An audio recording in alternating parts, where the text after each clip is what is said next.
একবার just imagine করে দেখো, বিরাট কোহলি সচিন তেন্ডুলকরের 100 সেঞ্চুরির রেকর্ড ভাঙার একদম দোরগোড়ায়, কিন্তু হঠাৎই যদি বিসিসিআই তাকে জোর করে রিটায়ার করে দেয় আর ফেয়ারওয়েল ম্যাচের সুযোগটুকুও না দেয়, কি শুনতে অবিশ্বাস্য লাগছে তাই তো?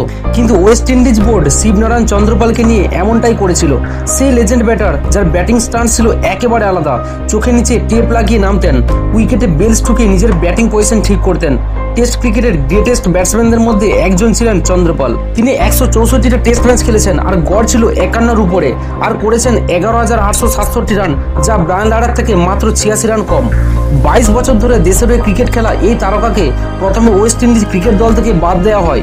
পরে চন্দ্রপাল যখন অন্য লিগে খেলার অনুমতি চান, তখন বোর্ড বলে প্রথমে রিটায়ারমেন্ট ঘোষণা করো। এই ঘটনায় চন্দ্রপাল বলেন, আমার মতো অভিজ্ঞ খেলোয়াড়ের সাথে যদি এরকম আচরণ হতে পারে, তাহলে ভাবুন আগামী প্রজন্মের তরুণদের সঙ্গে কেমন ব্যবহার হবে।